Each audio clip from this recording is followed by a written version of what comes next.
का जड़ कर्म चेतन बंधकारु कर्म के अवसान का कह कर स्वरूप यथार्थ जग का जो किया उपकार है उसके लिए जिन वाणी माँ को वंदना शत बार है वंदना शत बार है वंदना शत बार है।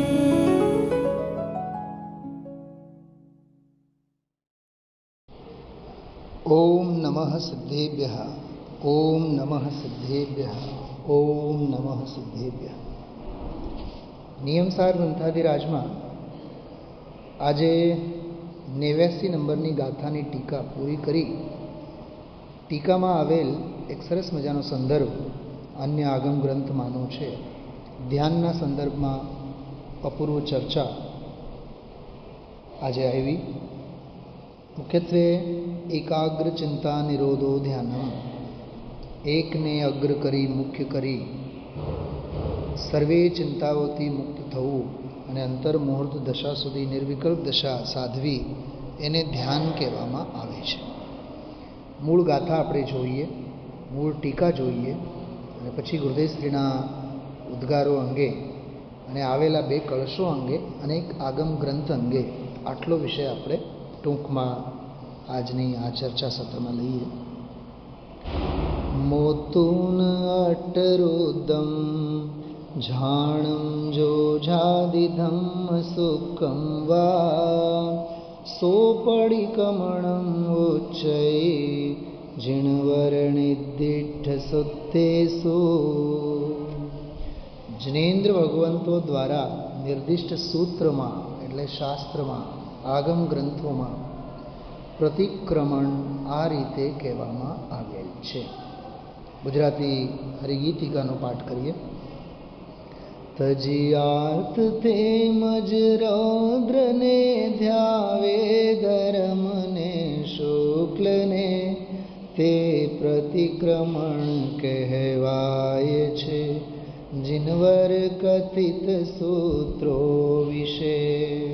જીનવર કથિત સૂત્રોમાં શાસ્ત્રોમાં પ્રતિક્રમણ આને કહેવામાં આવે છે. કોને? કે આર્ત અને રૌદ્ર ધ્યાન છોડીને જે અનાદિકાળથી સંસ્કાર વશાત દરેક જીવની પરિણતિમાં ચાલતા જે આર્ત અને રૌદ્ર ધ્યાન. આર્ત એટલે દુઃખરૂપ ધ્યાન, આકુળતારૂપ ધ્યાન, શોકરૂપ ધ્યાન, વિષાદરૂપ ધ્યાન અને રૌદ્ર ધ્યાન એટલે આનંદરૂપ, વિષયાનંદરૂપ, પરિગ્રહના આનંદરૂપ, વિષય ભોગો ભોગવ્યાના આનંદરૂપ, ચોરી આદિ કર્યાના આનંદરૂપ, વૃષા અસત્ય વ્યવહાર કર્યાના આનંદરૂપ જે ધ્યાન છે એને રૌદ્ર ધ્યાન કહેવાય. આર્ત ધ્યાન દુઃખરૂપ હોય, રૌદ્ર ધ્યાન સુખરૂપ એટલે સાંસારિક વિષય કષાય અને આનંદરૂપ હોય. તેમને છોડીને ધર્મ અને શુક્લ ધ્યાનને ધ્યાવે છે. આર્ત અને રૌદ્ર ધ્યાનને છોડવાની વાત, ધર્મ અને શુક્લ ધ્યાનને ધ્યાવવાની વાત. તે જીવ જીનવર કથિત સૂત્રોમાં પ્રતિક્રમણ કહેવાય છે. તે જીવને એવો પ્રતિક્રમણ હોય છે. ટીકામાં જોઈએ આપણે. આ ધ્યાનના ભેદોના સ્વરૂપનું કથન છે. આમાં ધ્યાનની તો વાત સહેજે આવી જ જાય છે, પણ ધ્યાનના ભેદોની પણ એ બહાને વાત આવે છે. સૌથી પહેલાં આર્ત ધ્યાન અંગે કહે છે, જેની ચર્ચા ગઈકાલના પ્રવચનમાં બહુ સરસ કરી હતી. સ્વદેશના ત્યાગથી, દ્રવ્યના નાશથી, મિત્રજનોના વિદેશ ગમનથી, કમનીય ઇષ્ટ સુંદર કામિનીના વિયોગથી અથવા અનિષ્ટ સંયોગથી ઉપજતું જે આર્ત ધ્યાન એને છોડી. એક વ્યાખ્યામાં આર્ત ધ્યાનની આ આપી કે સ્વદેશના ત્યાગથી. થોડીક બહુ માર્મિક વાત ગઈકાલે ગુરુદેવશ્રીએ કરી હતી, એની વાત કરીએ. પોતાનો દેશ છૂટે, ટૂંકમાં જ્યાં વર્ષો સુધી રહેતો હોય, કોઈ નોકરી ખાતર માઇગ્રેટ થઈ જાય, ત્યાં સ્થળાંતર થઈ જાય, ગામ છોડીને જવું પડે, દેશ છોડીને જવું પડે, એવું પણ બને તો સ્વદેશના ત્યાગથી જ્યાં એ રહેતો હોય એને છોડીને. ગઈકાલના પ્રવચનમાં એક બહુ માર્મિક વાત આવી, એક વિચાર આવ્યા કે સ્વદેશના ત્યાગ બે પ્રકારે હોય. એટલે જ્યાં રહેતો હોય એ જગ્યાનો ત્યાગ બે પ્રકારે હોય. એક તો પરિસ્થિતિવશ, પ્રતિકૂળતાવશ, આજીવિકા વગેરે એટલે પરાને દેશને છોડવું પડે, જગ્યાને છોડવું પડે, એ તો આર્ત ધ્યાનમાં નિમિત્ત બની શકે. પણ જીવ પોતાનો ઘર અને ગામ છોડીને બહારમાં દેશ વિદેશોમાં જે રખડતો હોય, પરિભ્રમણ કરતો હોય, એને ટૂરના નામે, વર્લ્ડ ટૂરના નામે, પ્રવાસના નામે ખતવતો હોય, એ સ્વદેશનો ત્યાગ તો થયો એમાં, અને પરદેશમાં પરિભ્રમણ થયું, પણ પોતાની ઈચ્છાથી થયું ને, એટલે એ પછી રૌદ્ર ધ્યાનમાં આવશે. અહીંયા એને પરાને છોડવું પડે, એ છૂટે નહીં એનાથી, એવી સ્થિતિમાં દુઃખરૂપ ધ્યાન હોય તો એ સ્વદેશના ત્યાગને અહીંયા એને લીધે થતો જે ધ્યાન છે આર્ત ધ્યાન કહેવામાં આવે. દ્રવ્યના નાશથી, પૈસા નાશ થાય, શરીર બીમાર પડે કે સંપત્તિ વિનાશ પામે, મિત્રજનોના વિદેશ ગમનથી, મિત્રો છોડીને વયા જાય, કમનીય કામિનીના વિયોગથી, સ્ત્રીનો વિયોગ થયો હોય, પુરુષના સંદર્ભમાં આપણે સ્ત્રીનો વિયોગ લેવાનો અને સ્ત્રીના સંદર્ભમાં પુરુષનો વિયોગ લેવાનો. ટૂંકમાં ઈષ્ટના વિયોગથી થતો ધ્યાન, એનું નામ આર્ત ધ્યાન. અથવા અનિષ્ટના સંયોગે થતો ધ્યાન, કે રોગાદિક આવ્યા, દુષ્કાળ પડ્યો, કોઈ કપરી પરિસ્થિતિ આવી, કોરોના જેવી રોગચાળાની પરિસ્થિતિ ઊભી થઈ, એને અનિષ્ટના સંયોગથી ઉપજતું આર્ત ધ્યાન કહેવામાં આવે છે. તો બે જ આમાં લીધા છે, ઈષ્ટ વિયોગ જ અને અનિષ્ટ સંયોગ જ. એ સિવાય પણ બીજા બે પ્રકારોની ચર્ચા અન્યત્ર આવે છે. બીજો આમાં આવે જો રૌદ્ર ધ્યાન, કે ચોર જાર શત્રુજનોના વધ બંધન સંબંધી મહાદ્વેષથી ઉપજતું જે રૌદ્ર ધ્યાન. આહા, બહુ ગજબની વ્યાખ્યા છે કે ચોર પકડાઈ જાય, જાર શત્રુજનોનું બંધન થાય, ટૂંકમાં આમાં જે પ્રતિકૂળ આપણા માટે છે એવાનું બંધન થાય, એમને મારી નાખવામાં આવે. જેમ કે આપણે દેશ દુનિયામાં જોઈએ કે કોઈ મોટો આતંકી પકડાઈ જાય, એને ફાંસીની સજા આવે થાય, તો એનો આખો વિશ્વ એ ફાંસીની સજાનો લાઈવ ટેલિકાસ્ટ પણ જોવામાં રસ ધરાવતો હોય, કરોડો લોકો એને જોતા હોય. અરે આ ક્રિકેટની રમત જેવી હોય, કોઈ એક હારતો હોય, કોઈ એક જીતતો હોય, અરે રે, એ બધા આર્ત અને રૌદ્ર ધ્યાનના બધા વિકલ્પો છે. કહેવાય રમત, પણ રમતમાં અજ્ઞાનની રમત અને આર્ત અને રૌદ્ર ધ્યાનની રમત કેવી રમાઈ જાય છે જીવને ખબર નથી પડતી. તો ચોર જાર શત્રુજનોના વધ કે બંધન સંબંધી મહાદ્વેષથી ઉપજતું રૌદ્ર ધ્યાન. બોલો, એ પ્રતિકૂળ પરિસ્થિતિ પ્રત્યે મહાદ્વેષ છે, એટલે મહાદ્વેષના એ સંયોગો હટ્યા તો જે આનંદ ઉપજે એને રૌદ્ર ધ્યાન કહેવામાં આવે. તે બંને ધ્યાનો સ્વર્ગ અને મોક્ષના અપરિમિત સુખથી પ્રતિપક્ષ એટલે વિરોધી. બંને ધ્યાન એટલે આર્ત ધ્યાન અને રૌદ્ર ધ્યાન જે છે, બંને ધ્યાનો સ્વર્ગને પણ નથી આપી શકતા અને મોક્ષને પણ નથી આપી શકતા. એવાથી પ્રતિપક્ષ સંસાર દુઃખના મૂળ હોવાને લીધે બંનેને નિરવશેષપણે એટલે સર્વથા બધી જ રીતે આપણે છોડી દેવા જોઈએ. તો આર્ત અને રૌદ્ર ધ્યાન બંને છોડવા જેવા છે. રૌદ્ર ધ્યાનના બે પ્રભેદોમાં પણ વિષયાનંદી નામનો રૌદ્ર ધ્યાન, ચૌર્યાનંદી નામનો રૌદ્ર ધ્યાન, પરિગ્રહાનંદી નામનો રૌદ્ર ધ્યાન, વૃષાનંદી નામનો, ટૂંકમાં પાંચ ઇન્દ્રિય અને વિષય કષાયો સંબંધી જે આનંદરૂપ, ગેલરૂપ, લૌકિક પ્રસન્નતારૂપ જે ધ્યાનની દશા કે જીવની પરિણતિ અને રૌદ્ર ધ્યાન જે નિયમથી પાપ રૂપે છે, નરક અને તિર્યંશનું કારણ છે. હવે ત્રીજું ધર્મ ધ્યાન, સ્વર્ગ અને મોક્ષના નિઃસીમ બેહદ સુખનું મૂળ. વાહ! ધર્મ ધ્યાનને આમાં સ્વર્ગ અને મોક્ષનું પણ કીધું. સ્વર્ગને શા માટે લીધું? સાતિશય પુણ્યનો બંધ થાય ધર્મ ધ્યાન વખતે, જે કર્મધારા પરિણામોમાં સાતિશયતા હોય તો એનાથી તો સ્વર્ગ જ મળે. અને મોક્ષ તો છે જ, તો મોક્ષનો મૂળીઓ તો છે જ. જે સ્વાત્માશ્રિત નિશ્ચય પરમ ધર્મ ધ્યાન, જો કેવળ ધ્યાન નથી કીધું, ધર્મ ધ્યાન કીધું. એ માત્ર ધર્મ ધ્યાન નહીં, પરમ ધર્મ ધ્યાન કીધું. અને નિશ્ચય પરમ ધર્મ ધ્યાન જે સ્વાત્માશ્રિત જ હોય, આને અહીંયા ધર્મ ધ્યાન કહેવામાં આવે છે, જે સ્વર્ગ અને મોક્ષનું કારણ છે. મોક્ષનું કારણ એમાં જે વિતરાગતાની ધારા, સ્વર્ગનું કારણ એમાં જે કર્મધારા, રાગધારા. હવે ચોથું, ધ્યાન અને ધ્યેયના વિવિધ વિકલ્પો રહિત ટૂંકમાં ધ્યાન અને ધ્યેય કે ધ્યાતા એના કોઈ વિકલ્પ જ જેમાં નથી એવો અંતર્મુખાકાર, અંતર્મુખ સ્વભાવી ભગવાન આત્મા તે આકારે તે સ્વરૂપે. આમાં જો અંતર્મુખાકારનો અર્થ પણ નીચે ફૂટનોટમાં બહુ સરસ કર્યું છે. અંતર્મુખાકાર એટલે અંતર્મુખ જેનો આકાર અર્થાત સ્વરૂપ છે એવું. ટૂંકમાં આત્મા જેવું છે એવો જ એનો સ્વરૂપ અને સ્વભાવ, એવો તે અંતર્મુખાકાર. સકળ ઇન્દ્રિયના સમૂહથી અતીત અને નિર્ભેદ, એટલે ઇન્દ્રિયાતીત નિર્ભેદ, પરમ કળા સહિત. વાહ! પરમ કળા, જ્ઞાનની કળા, આનંદની કળા, સુખની કળા, આનંદ ગુણોની કળાઓ ખીલવટ જેની થઈ હોય એવું જે નિશ્ચય શુક્લ ધ્યાન તેમને ધ્યાયીને, શુક્લ ધ્યાનને ધ્યાયીને જે ભવ્ય વર પુંડરીક. વાહ!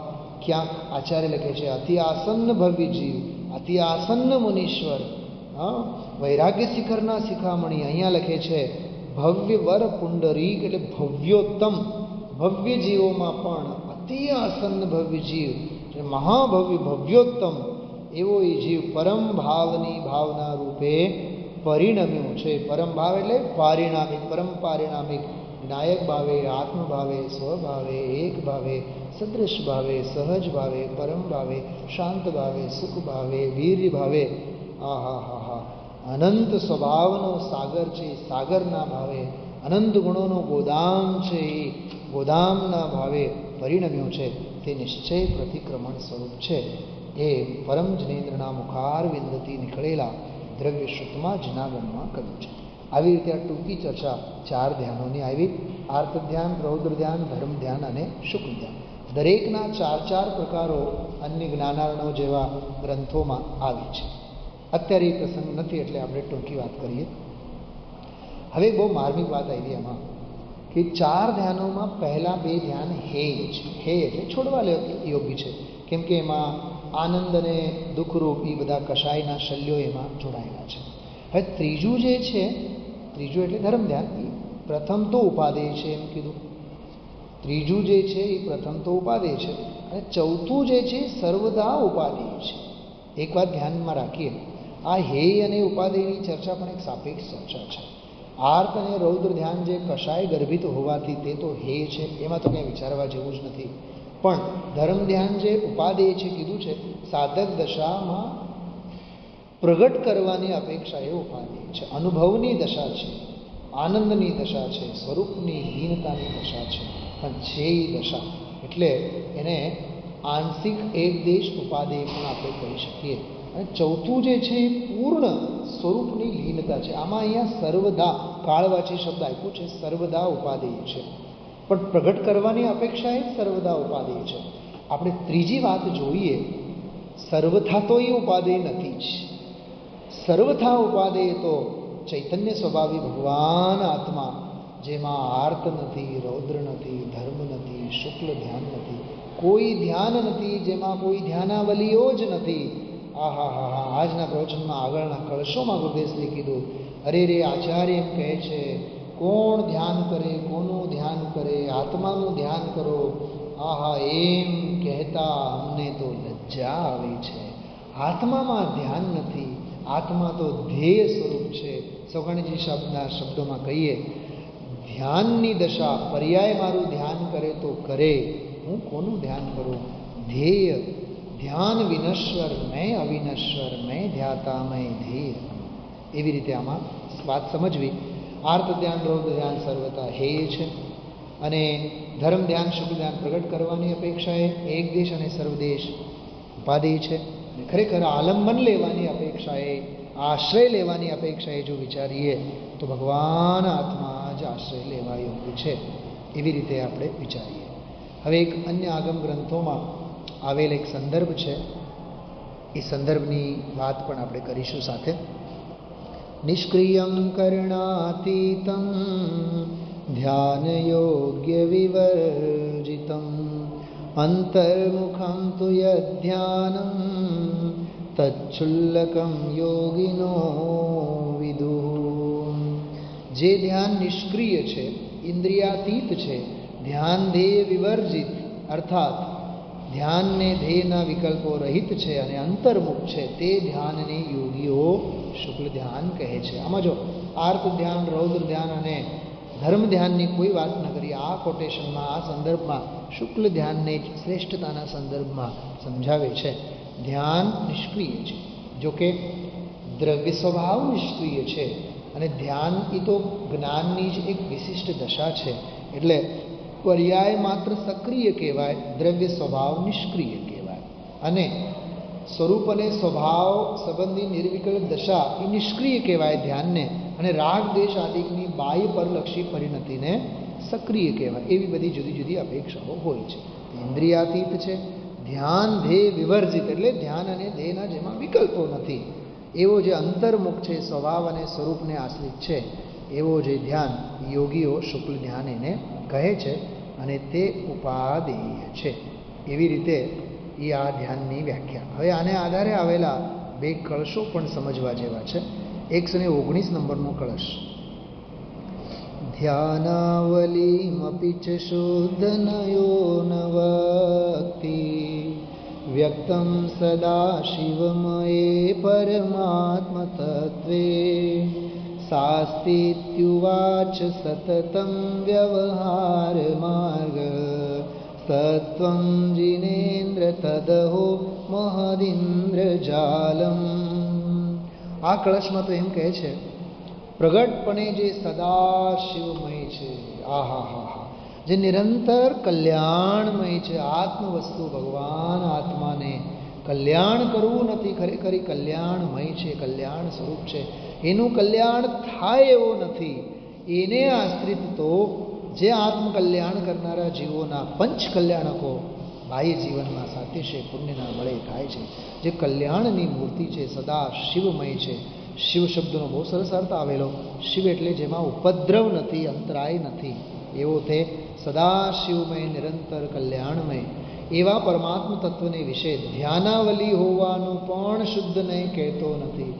આવલી એટલે સમૂહ કે હારમાળ. હવે આર્ત ધ્યાન છે કે રૌદ્ર ધ્યાન છે કે ધર્મ ધ્યાન છે કે શુક્લ ધ્યાન છે, એ ધ્યાનની આવલીઓ, ધ્યાનના ભેદો, ધ્યાનના પ્રભેદો, ધ્યાનની પંક્તિઓ કે ધ્યાનની કોઈ પરંપરા, ધ્યાનના સંકલ્પ વિકલ્પોને એમાં કોઈ સ્થાન જ નથી, એવું શુદ્ધ નહીં કહે છે. શુદ્ધ નહીં એટલે સ્વરૂપ અને સ્વભાવ ભાવે પરિણમેલી દશા જે છે એ એમ કહે છે કે એ જ્ઞાનની દશામાં એવું જાણવામાં આવે છે.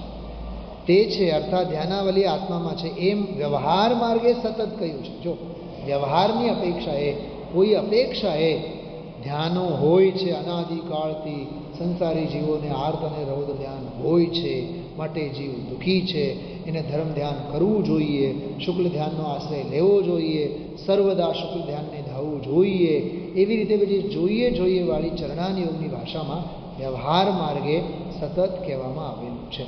હે જિનેન્દ્ર, આવું તે તત્વ એટલે તમારો આ ગજબનું તત્વ છે એ તે નહીં દ્વારા કહેલું વસ્તુ સ્વરૂપ અહો મહા ઇન્દ્રજાળ છે.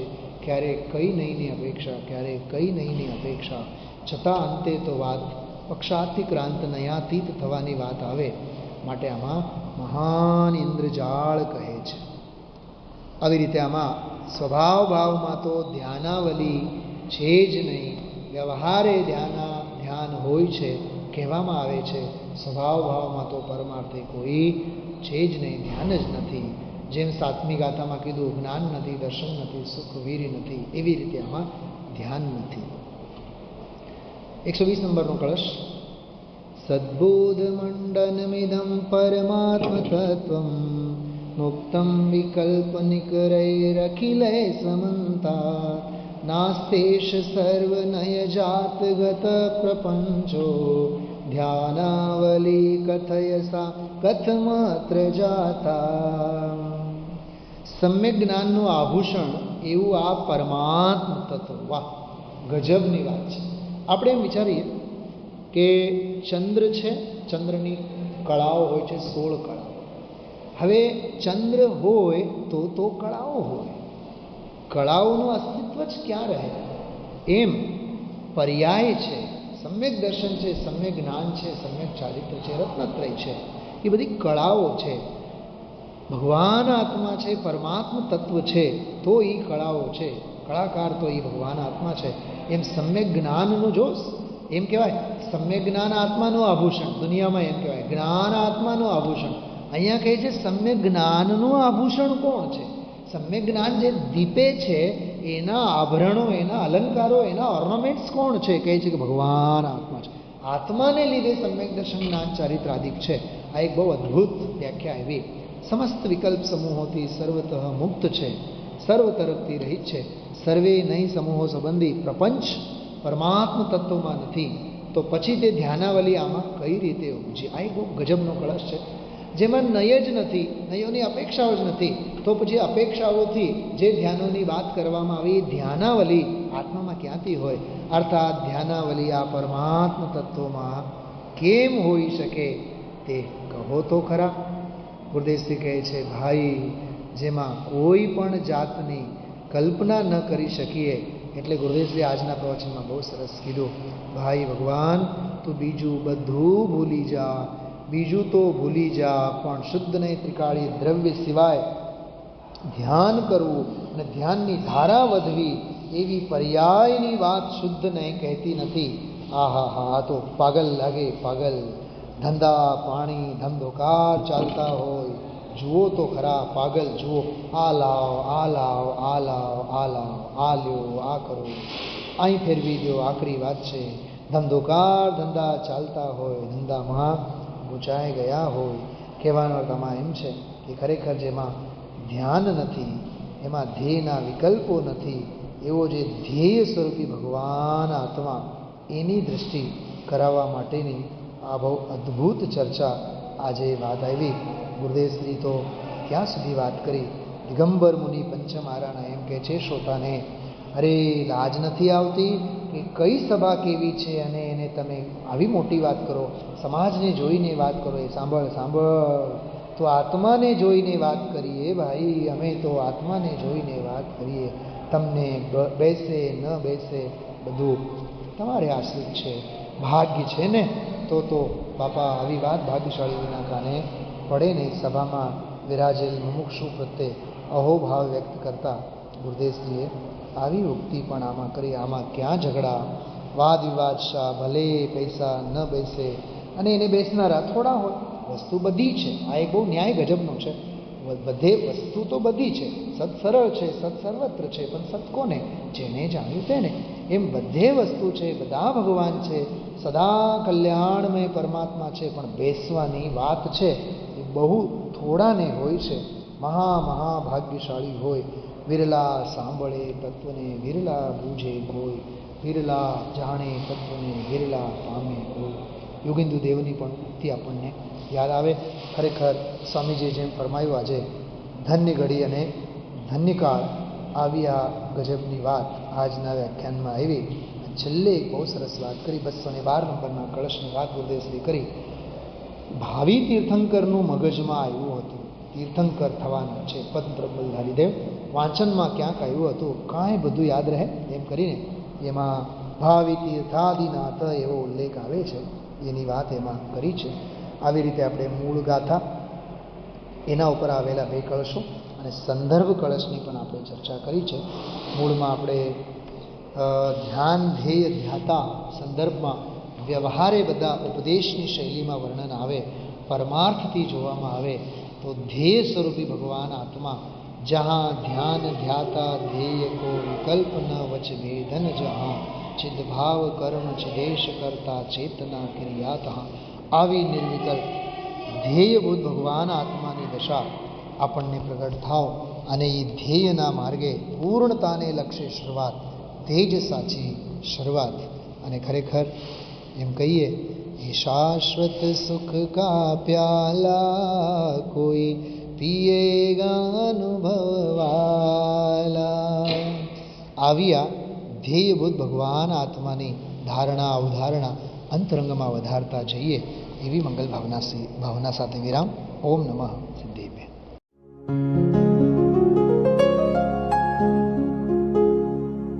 निज निधि निज में बताए यह अनंत उपकार है, उसके लिए जिन वाणी माँ को वंदना शत बार है.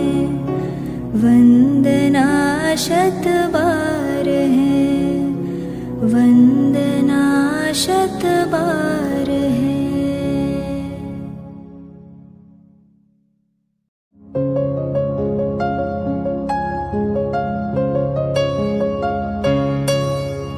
हे जिन वाणी भारती तो ही जपो दिन रैन, जो तेरी शरणा गहे सो पावे सुख चैन। जा वाणी के ज्ञान ते सूझे लोकालोक, सो वाणी मस्तक नवो सदा देत हो ढोक, सदा देत हो ढोक।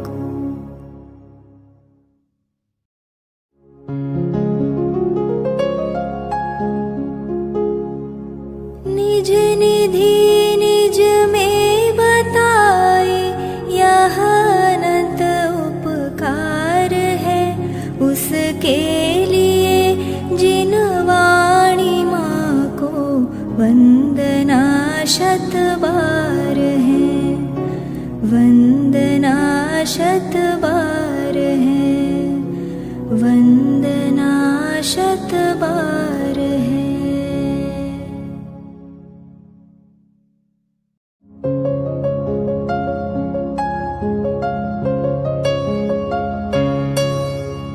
हे जिन वाणी भारती तो ही जपो दिन रैन, जो तेरी शरणा गहे सो पावे सुख चैन। जा वाणी के ज्ञान ते सूझे लोकालोक, सो वाणी मस्तक नवो सदा देत हो ढोक, सदा